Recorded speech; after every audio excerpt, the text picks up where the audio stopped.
Et nous allons regarder dans les quelques semaines qui viennent le livre de Daniel. On a un privilège de prendre un livre de l'Ancien Testament. Et peut-être vous pouvez tourner avec moi dans Daniel chapitre 1 à verset 1. Peut-être on peut commencer avec un mot de prière. Père éternel, on veut te remercier pour le fait que toute écriture a été inspirée. C'est pour nous.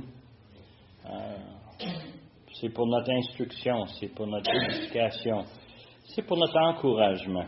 Seigneur, on te remercie pour toutes les lettres de Paul, on te remercie pour les évangiles qui nous partagent la bonne nouvelle, mais aussi, Seigneur, on veut te remercier pour l'Ancien Testament, qui est rempli d'histoires pour nous, pour qu'on puisse les lire, réfléchir, méditer là-dessus. Et Seigneur, aide-nous d'appliquer les vérités bibliques qui sont là pour nous. Seigneur, on demande ces choses par le nom de Jésus. Amen. Alors, Daniel, chapitre 1, verset 1. On va lire juste les premiers deux versets. C'est la 3e année du règne de Joachim, roi de Juda. Nebuchadnezzar, roi de Babylone, marchait contre Jérusalem et l'assiégea. Le Seigneur livra entre ses mains Joachim, le roi de Juda, et une partie des ustensiles de la maison de Dieu. Nebuchadnezzar emporta des ustensiles au pays de Shinar, dans la maison de son Dieu.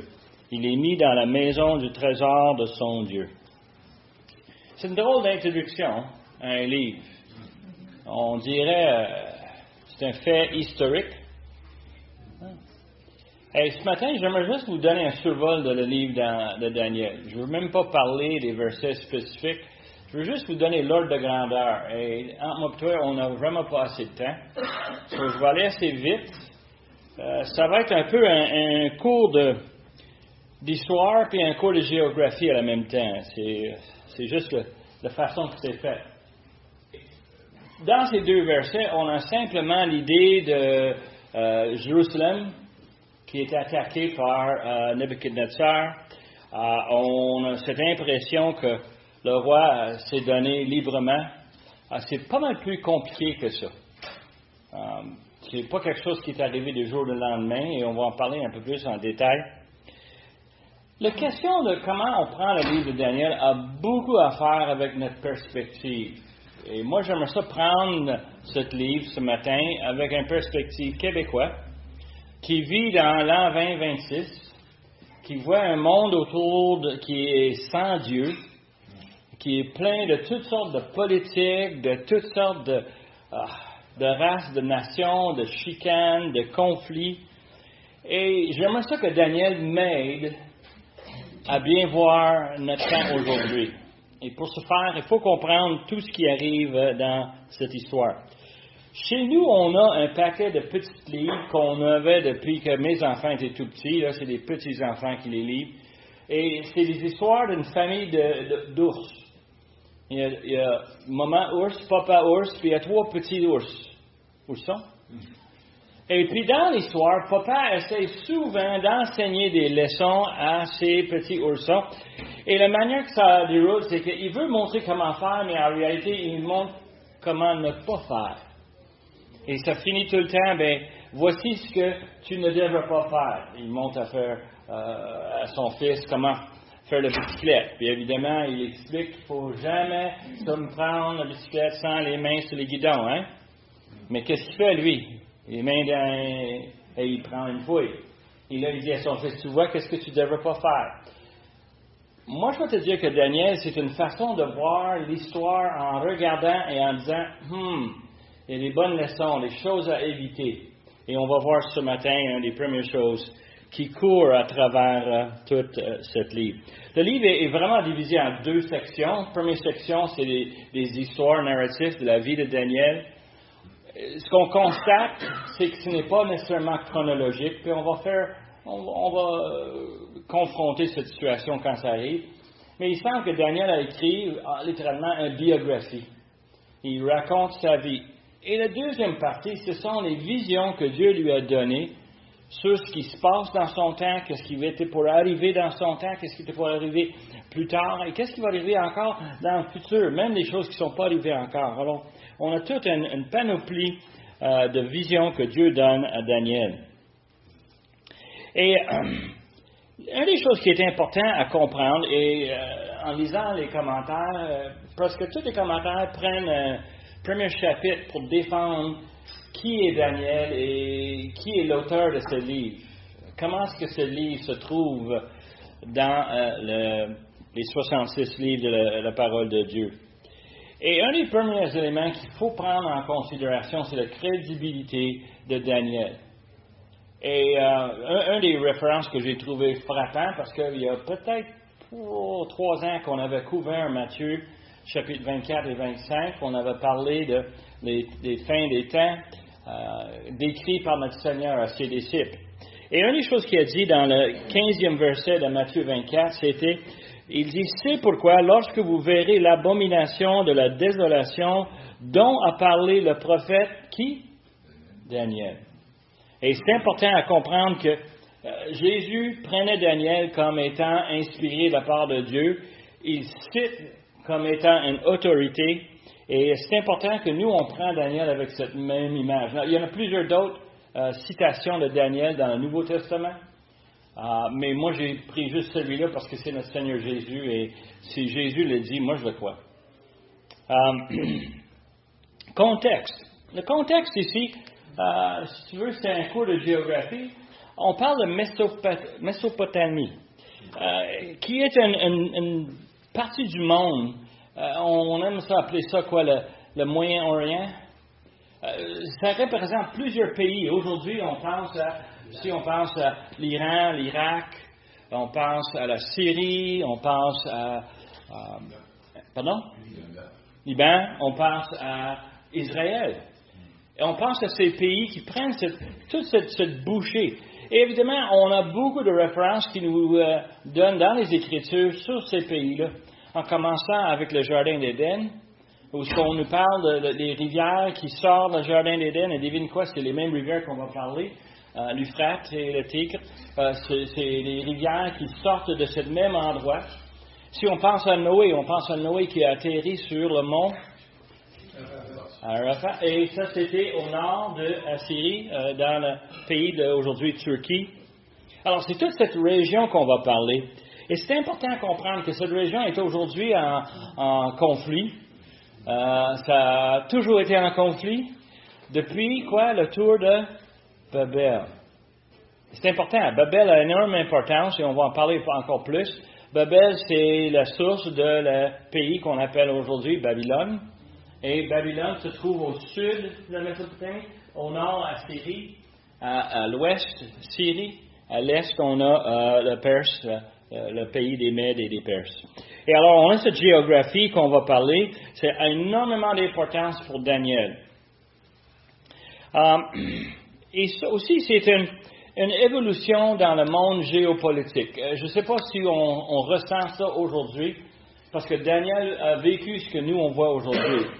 On voit les choses changer dans les nations. On voit les relations qui changent. On voit les économies qui sont en flou. Justement, moi et un de mes petits-fils, on négociait les prix de mémoire. Pourquoi les prix de mémoire ont augmenté? Y a-t-il une usine quelque part qui s'est fermée les portes?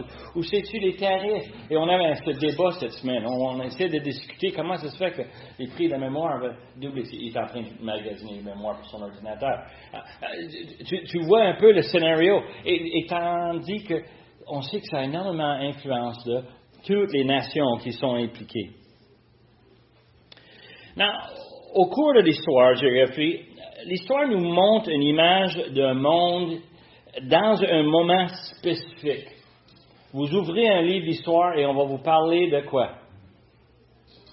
Cette semaine, on regarde à la télévision un programme spécial sur la Révolution américaine. 1776. Ils vont en parler ça, les Américains. Pourquoi? Parce que c'est important pour eux autres.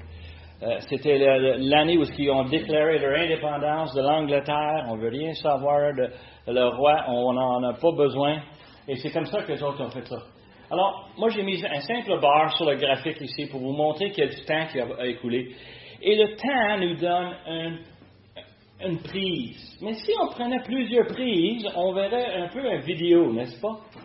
Et ce matin, ce que je veux vous donner, c'est un genre de vidéo de comment est-ce qu'on est arrivé à Daniel, verset 1. Pour être capable de prendre la balance de livre avec une perspective et dire, ah oui, c'est comme ça que Daniel se trouvait dans cette situation. Ce qu'on parle ici, c'est qu'on a un environnement où ce que Daniel vivait, je ne sais pas si ça aide un peu, Daniel vivait dans un temps très tourmenté, beaucoup de choses qui arrivent, beaucoup de choses qui changent. Et nous, on a une expression en anglais, je l'ai traduit en français, je pense qu'en français, on s'en sert de même, c'est que le plus que les choses changent, plus que c'est pareil. Et je pense que nous autres, on a besoin de ça aujourd'hui, de reconnaître la réalité de ce monde en changement. Qu'est-ce que c'est? Et c'est pareil.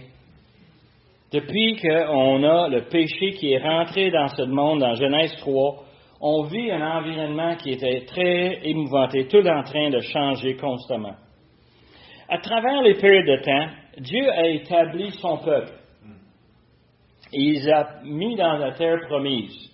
Et si vous vous souvenez, on donne une référence ici, on parle d'un temps où Dieu a pris les enfants d'Abraham, d'Isaac, de Jacob, et il les a avertis qu'ils étaient pour passer 400 ans en Égypte. Il les a mis en Égypte avec Joseph, qui a pu leur installer comme faut. Et ensuite, 400 ans plus tard, ils ont sorti et ils sont revenus dans la terre promise. Alors, on a Israël qui a pris sa place où ce que Dieu les avait promis. Et on avait les 12 tribus. Et on a ces 12 tribus qui ont pris les différentes parties du pays. Dans le sud, le tribu qui a pris le sud, c'était Juda. Et Benjamin, oui. Justement, on va parler de ces deux-là. Mais parce qu'ils ont un rapport important pour le livre de Daniel.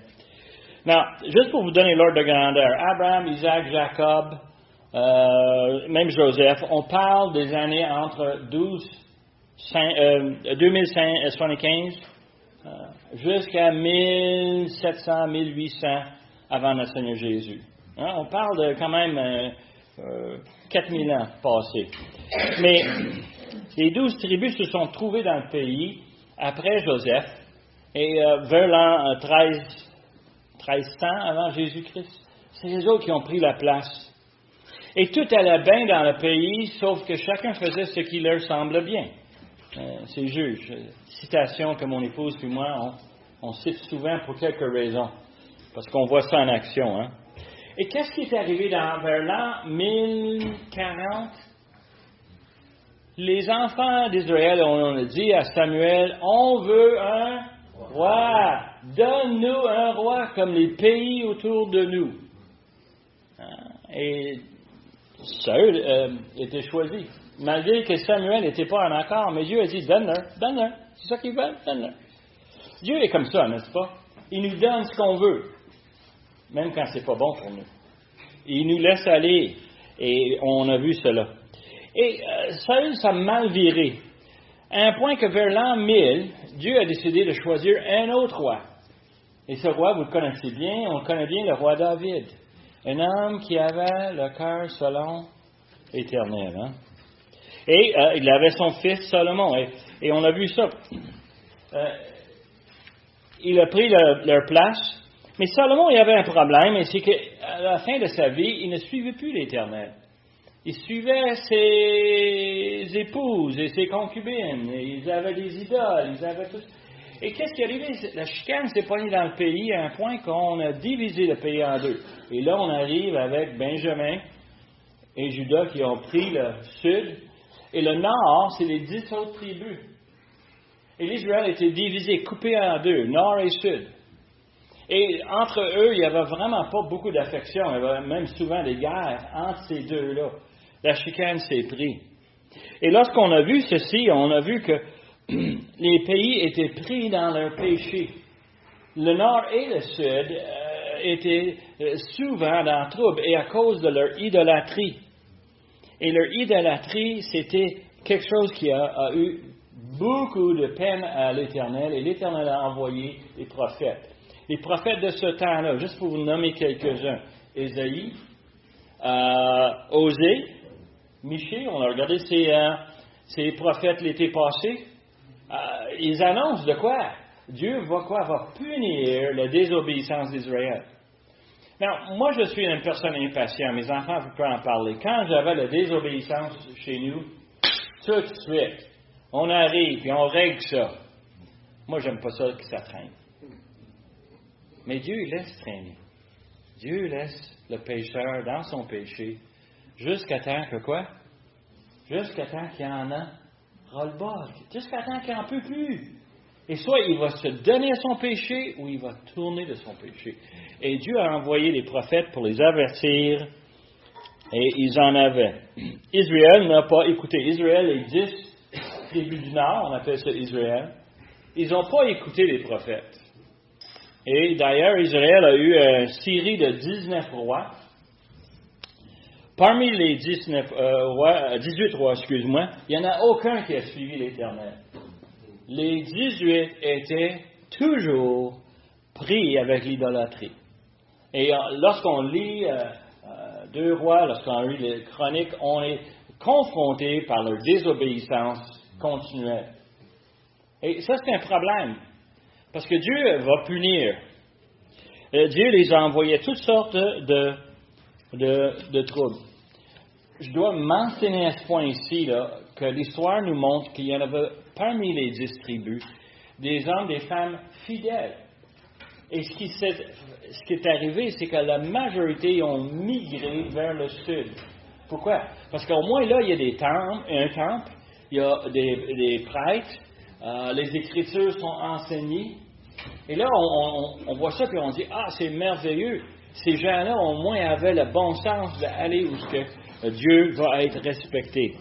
Et pourquoi? Parce que dans le sud, Juda et les 2 tribus, c'est-à-dire Juda et Benjamin, eux autres avaient 19 rois. Et parmi les 19 rois, il y en avait 8 rois qui ont suivi l'Éternel. 11 des rois, c'est pareil comme les rois du Nord. Les autres, ils sont embarqués dans l'idolâtrie. Et ils avaient beaucoup de problèmes. Ils se sont lancés dans une décadence. Une décadence. Est-ce que vous savez qu'est-ce que c'est décadence? Moi, je suis obligé d'aller dans le dictionnaire pour aller sortir le mot. Pour moi, décadence, c'est un mot qui est agréable. C'est la crème, oui, justement.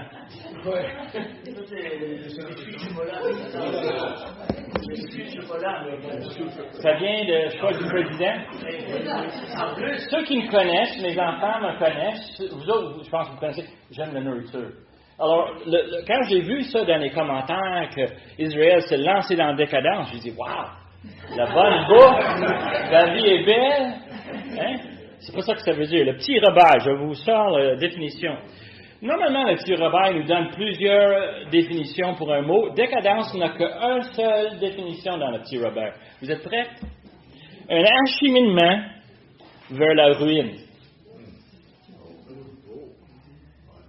C'est pas exactement ce que je m'attendais, mais c'est un mot qui est sérieux.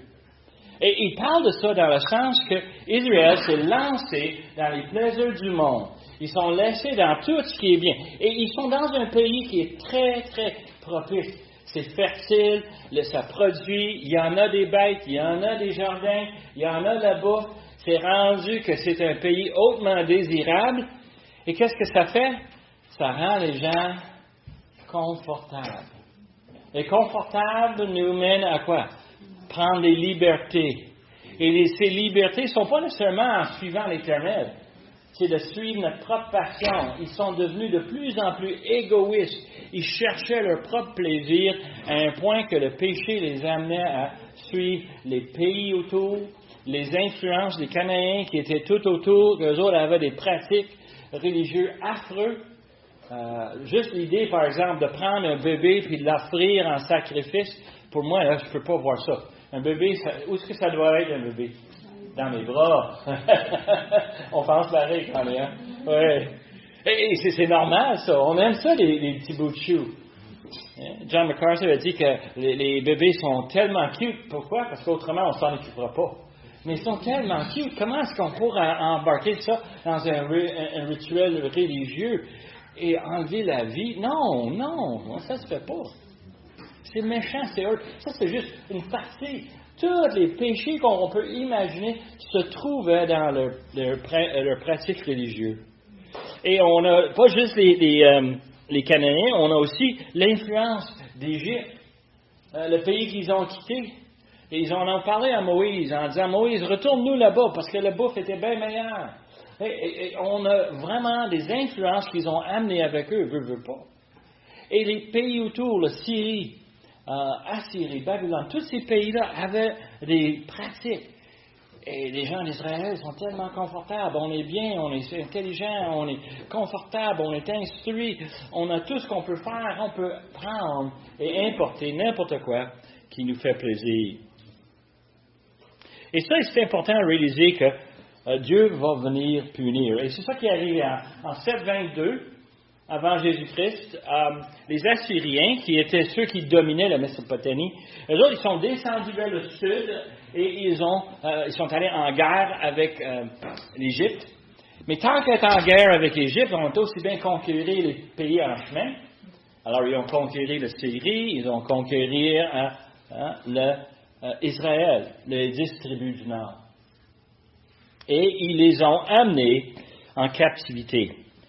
Ce qui est fascinant dans l'histoire, nous, on peut regarder, on a des archéologues qui font des recherches, qui font des découvertes.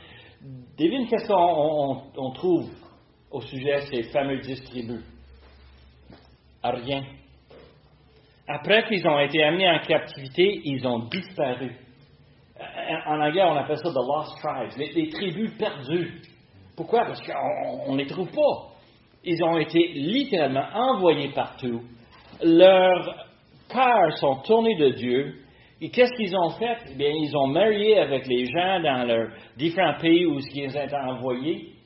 Et les Assyriens, c'était des gens très, très méchants. Leur traitement d'Israël, les 10 tribus du Nord, était très semblable à comment les Anglais ont traité les Acadiens.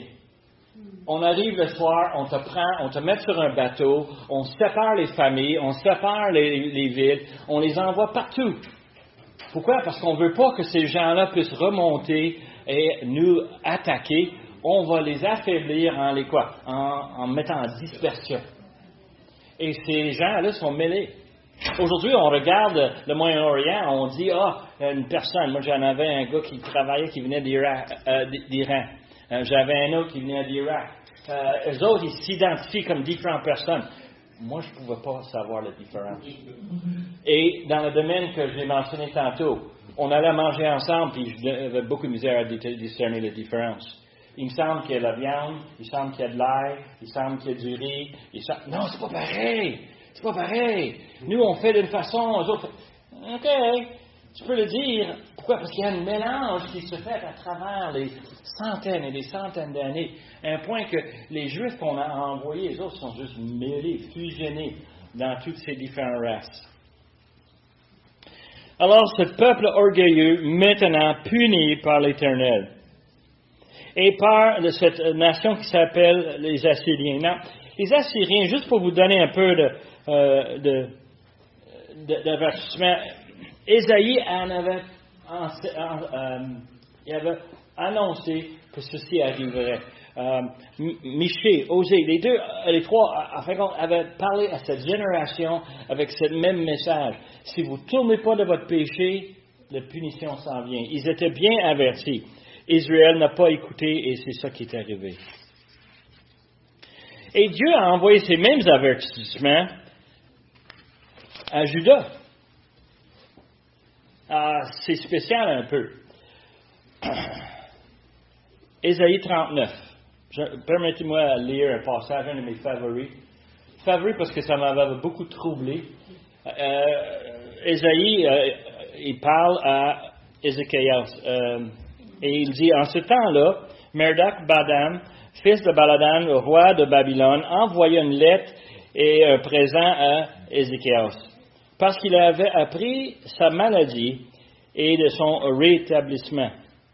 Ézéchias a eu de la joie et il montra aux envoyés le lieu où ils étaient, ces choses de prix, d'argent, d'or, les aromates, l'huile précieuse, tout son arsenal tout ce qui se trouvait dans ses trésors.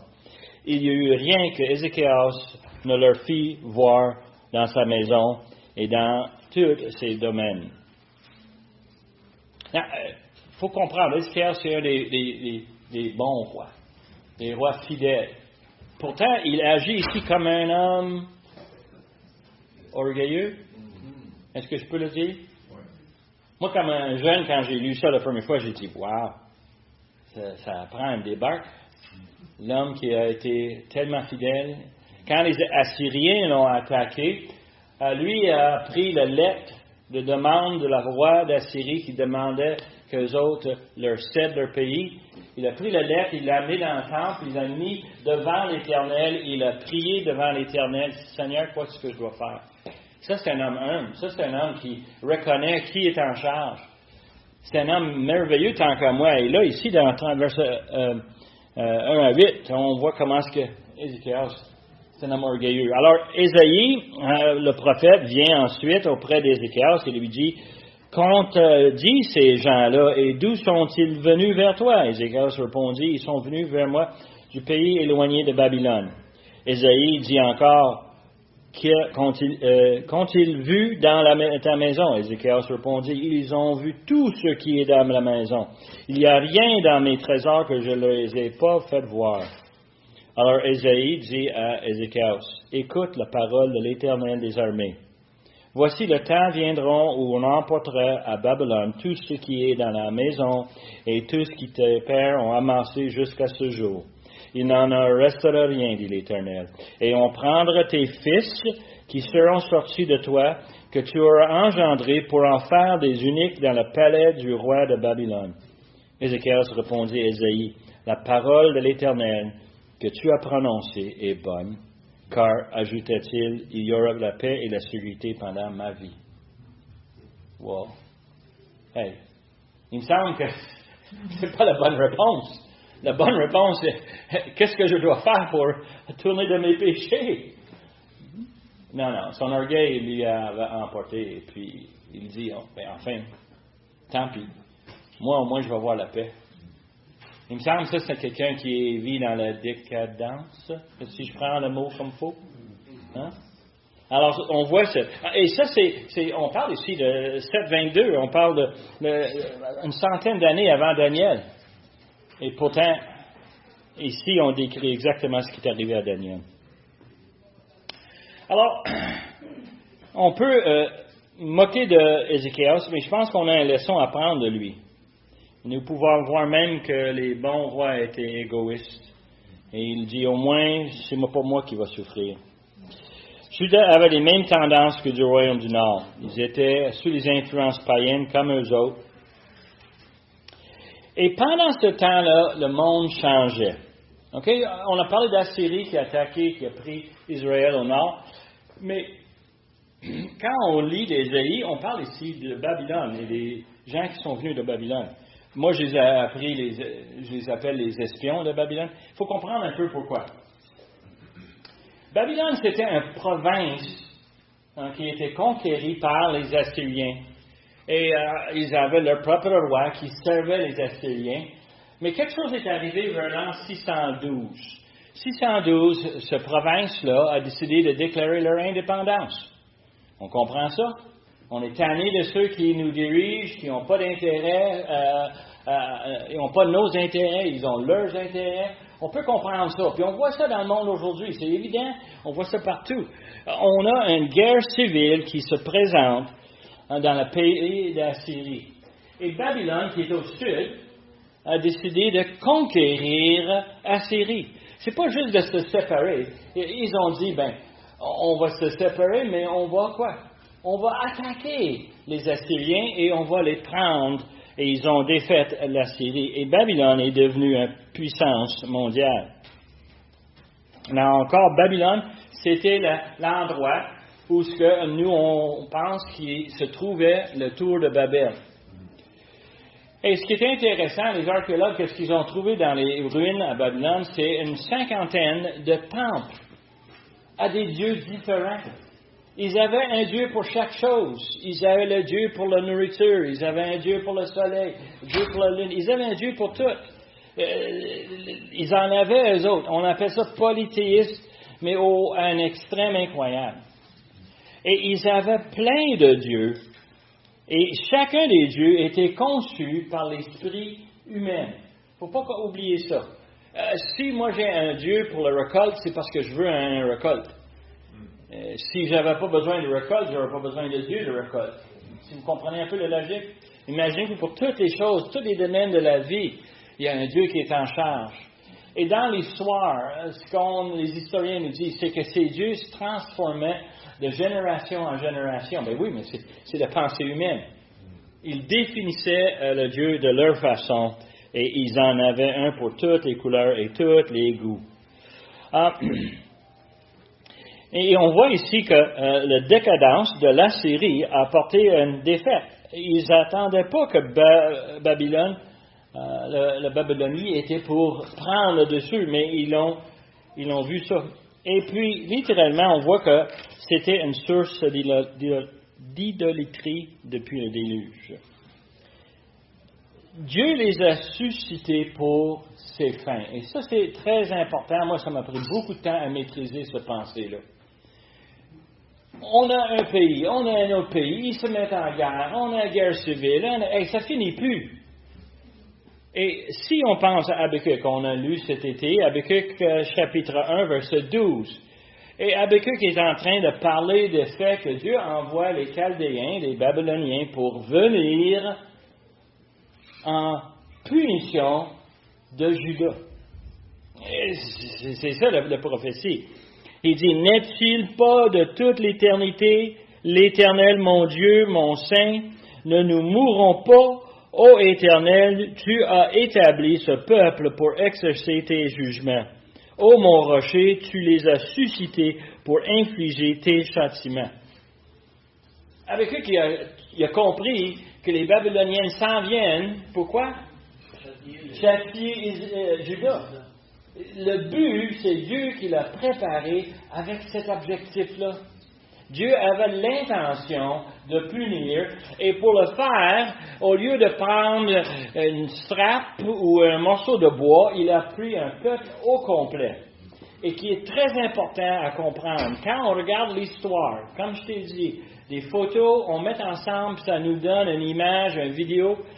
Babylone a eu leur pouvoir pendant combien de temps, pensez-vous?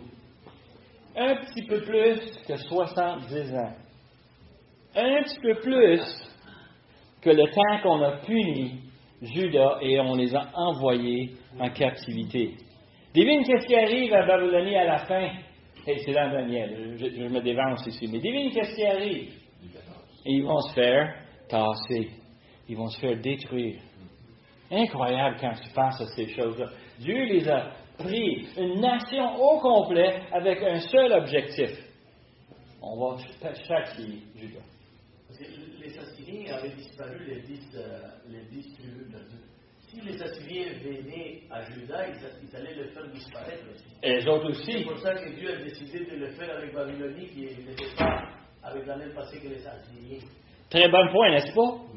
Pourquoi est-ce que Dieu a séparé les deux? Pourquoi est-ce que Dieu a puni la moitié du nord?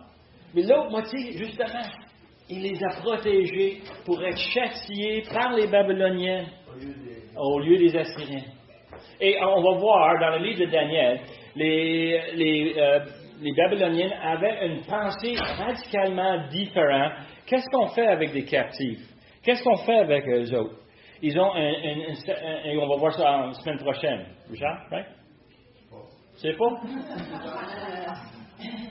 Je le taquine. C'est parce qu'il a enseigné ce chapitre à Vaudreuil. Puis j'essaie de l'encourager de partager son enseignement. Il était tellement bon. Je l'ai écouté cette semaine. Très bien. Mais le point qu'on a ici, c'est que Habakkuk reconnaît que c'est Dieu qui est en charge. Et d'ailleurs, si on prend une des leçons de Daniel, OK? Une des leçons qu'on va prendre de Daniel, c'est que Dieu est en contrôle. OK? Yeah. Now, le premier verset de Daniel 1 nous parle de la 3e année de règne de Joachim. C'est mineur ici, mais la façon qu'on compte le temps est différente. Ma fille Émilie, vous le connaissez très bien, quand elle était petite fille, elle arrivait à sa fête, et sa fête, elle avait 7 ans. Et on a célébré sa fête. Et devine qu'est-ce qu'elle m'a dit le lendemain. « Hey, papa, j'ai presque 8 ans. » Pourquoi? Parce qu'elle comptait comme un bon hébreu, elle comptait les années à venir. Les Babyloniens ne comptaient pas les années à venir. Ils comptent les années passées. C'est-à-dire, eux autres, on ne pouvait pas dire que j'avais presque 8 ans. On disait j'avais 7 ans. Pourquoi? Parce que c'est bien d'arriver. Alors, dans les commentaires, il y a un débat. Pourquoi est-ce que Joachim, on parle ici de 3e année, mais en réalité, si on regarde dans l'histoire, c'est la 4e année. C'est parce qu'il n'y avait pas une année complète. Et le livre de Daniel est écrit avec une perspective non hébreu, mais une perspective babylonienne. Okay?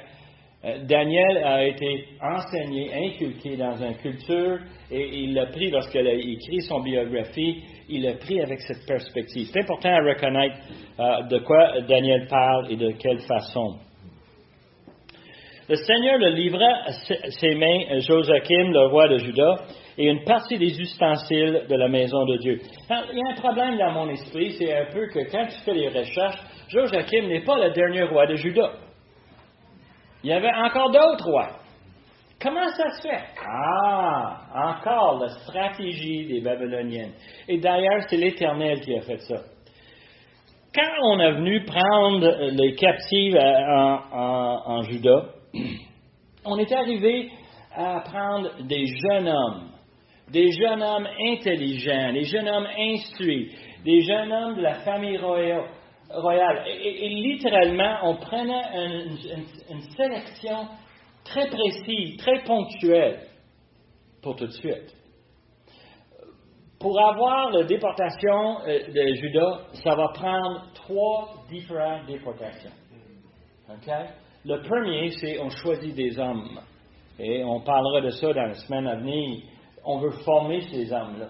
On veut que ces hommes soient nos hommes. Et on va prendre ce peuple et on va prendre le contrôle comme il le faut. Ça nous prend des gens intelligents qui vont travailler pour nous. Et on va les forcer. Oui, on va les amener. Mais on ne va être pas comme les Assyriens, où on va les prendre et on va les envoyer partout. Non. On va leur rendre heureux d'être dans la famille babylonienne. On va s'assurer qu'ils sont confortables, qu'ils sont bien, puis qu'ils soient fidèles au roi de Babylone. C'est leur stratégie. Alors, 605, on vient chercher Daniel et ses bonhommes. On va chercher les jeunes hommes. 605. On prend le pouvoir. Ici, on dit qu'on a marché sur Jérusalem. La réalité, c'est que ça a pris des années. Ça a pris 2 ans de siège pour convaincre le roi à céder. Et quand il a cédé, littéralement, ils n'avaient pas le choix. Et quand on les a pris, on les a amenés, ensuite on est revenu en 598, à peu près 7 ans plus tard. Et on est venu pour chercher quoi? Et une autre gang. On avait besoin d'ouvriers. Nous, on vit dans un monde un peu différent. Chez nous, moi, j'ai plein d'esclaves. OK? Je ne sais pas si vous autres, vous avez des esclaves comme vous autres. Comment ça s'appelle, les laveuses, Christiane? Mabel, Maud et Maureen. All right. Des laveuses, sécheuses, lave-vaisselle. Ils ont les noms. Pourquoi? Parce qu'ils travaillent fidèlement chez nous. Sans rouspéter. Sans rouspéter. Jusqu'à un moment donné où il n'en peut plus. Hein? Le poêle, le frigidaire, le congélateur. Nous, on est dans un monde technologique. On a des ordinateurs, on a des micro-ondes, on a tout ce que vous pouvez imaginer. Dans ce temps-là, comment est-ce qu'on faisait le ménage? On appelait Mabel. Mais Mabel, c'est pas une machine. Mabel, c'est un esclave. Lave ma linge. Puis on dit à Maud quoi? Maud, va mettre ça sur la ligne. Sèche mes vêtements, s'il vous plaît. Hein? Pourquoi? Parce qu'on avait besoin de main-d'œuvre. Et il faut comprendre, une société qui veut vivre en décadence, ça en prend des choses. Moi, je suis curieux de savoir, si j'allais chez vous, combien d'écrans que je trouverais. On vit dans un monde de décadence aujourd'hui. Nous, on n'est pas beaucoup plus différents. Et il faut comprendre de quoi est-ce qu'on parle ici. Les choses qui ont mené les Babyloniens à prendre ces gens en 3. Now, on voit que c'est la stratégie des Babyloniens, on voit comment est-ce qu'ils pensent. Et on voit que Daniel et les autres ont été apportés en captivité. Il y avait environ 15 ans. On parle des jeunes hommes. Les commentateurs argumentent entre le jeune homme qui, dans un monde juif, était un homme à 13 ans, jusqu'à probablement 20 ans. On prenait des jeunes forts, solides. Et une autre chose que je trouve fascinante, ils prenaient des gens qui étaient beaux, hein? Merci Richard. Hein, on ne prenait pas les autres, ils veulent y rester chez eux. Hein, on veut les quoi? Ça dépend de ce qu'on veut les faire faire. On veut qu'ils servent le roi. Et on prend le meilleur pour le roi. Et c'est comme ça qu'on les a pris. Et on apprend de cet âge-là. Et il faut comprendre que le livre de Daniel, de chapitre 1 jusqu'à chapitre 12, on parle de la vie de Daniel. Okay? On a des différentes perspectives à différents moments de sa vie. Et on sait que la fin de sa vie était après les 70 ans de captivité. Pourquoi? Parce que Daniel avait un rôle à jouer dans le retour. C'est un homme de très grande influence. Et à la fin, c'est lui qui a chuchoté dans l'oreille de l'empereur Cyrus et a dit hey, c'est ça, bon, qu'on réétablit Jérusalem sous toi, sous ta charge. On a cette indication comment est-ce qu'on va envoyer ces gens-là. Et alors, jusqu'à l'an 535, quand Daniel, et on a d'autres aussi qui vont jouer des rôles, on va parler des autres plus tard, mais c'est à ce moment-là qu'on a retourné en Israël. Israël est revenu dans leur pays. Juda représentait Israël à ce moment-là parce qu'on avait Juda, Benjamin, et on avait les gens du Nord qui avaient migré, qui faisaient partie. C'est pour ça que quand on arrive dans le livre de Matthieu, on est capable de suivre la généalogie de notre Seigneur Jésus. On avait cette histoire documentée et c'était un avantage. All right, en conclusion. On a vu ici que la souveraineté de Dieu est continuellement en travail dans la vie de Daniel. Et ça, c'est important à réaliser, parce que s'il travaille dans la vie de Daniel, il est capable de travailler dans nos vies à nous aussi.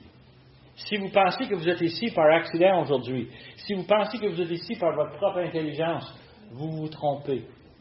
C'est Dieu qui vous a placé ici. C'est Dieu qui vous a amené ici. C'est Dieu qui vous a mis parmi d'autres frères et sœurs pour l'adorer, pour apprendre de lui.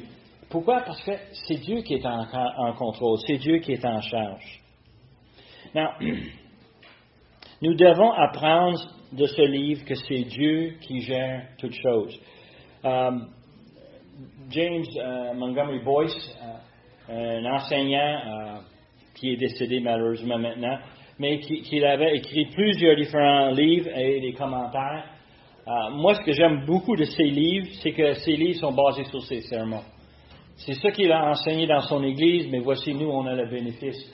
Et il parle de Daniel avec une chose tellement, une perspective. Lui, il regarde ce monde aujourd'hui et il dit, c'est un paquet de nations. Et c'est pas différent que dans le temps de Daniel. Les nations qui prennent le pouvoir. Et nous, quand on voit les manchettes et on voit les nouvelles, on voit les choses qu'il fait, les attaques. Soyons pas surpris. Dieu les a annoncés et Dieu est en contrôle. C'est pas comme si Dieu est hors de contrôle. Dieu sait tout ce qui arrive. Il sait très bien. Et il s'assure, lui, qu'il donne, il garde ses promesses. Il prend son temps. Il est lent. L'apôtre Pierre a dit lent. Hein? Et quand on voit ça, lent pour juger, mais aussi lent pour sauver. Moi, je voudrais que mes enfants acceptent le Seigneur à l'âge de 5 ans. Moi, ça, c'est mon plan à moi. C'est pas le plan à mon Dieu. Mon Dieu prend son temps dans la vie de mes enfants, de mes petits-enfants, de mes voisins, dans la vie de nos amis, la vie de nos collègues de travail. Dieu est en train de travailler dans leur vie. Il nous a placés ici pour avoir un rôle, un impact. Et c'est ça qu'il a fait avec Daniel et on va voir ça dans les chapitres à venir. Dieu va accomplir ses plans. Veut pas. On est aussi bien embarqué avec lui. Et ça, je constate ça à travers la vie de Daniel. On va voir ça encore. Daniel a une approche où il ne va pas renier l'Éternel, mais il va pas nécessairement renier sa réalité, qu'est-ce qu'il doit faire, ses obligations. Daniel est obéissant. Et vraiment, c'est un modèle pour nous de voir. Ézéchiel, qui a écrit ce livre de prophétie, parlait de 3 hommes, qui ont eu une importance, des hommes d'importance à l'Éternel.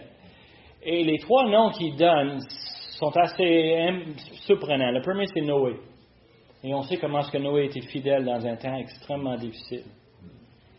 La deuxième personne qu'il nomme, il parle de... blanc de mémoire. Troisième, c'est Daniel. Job, thank you. Oui, merci. Amen. Et on ne pense pas nécessairement à ces 3-là. On ne pense pas à Noé, Job et Daniel.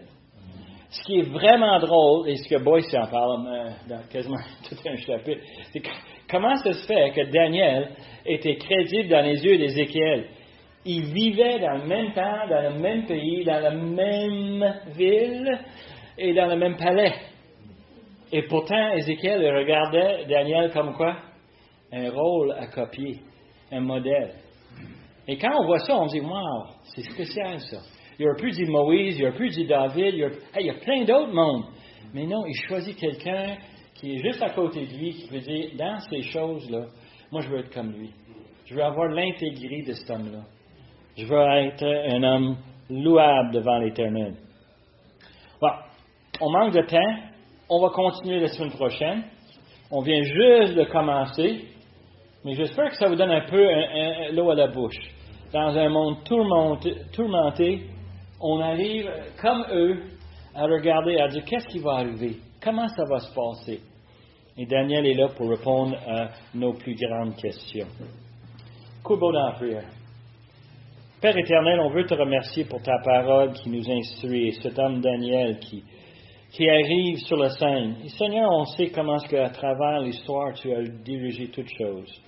Depuis la création jusqu'à aujourd'hui. Tu es un grand Dieu, miséricordieux. Tu nous donnes l'opportunité de tourner du péché et de te suivre.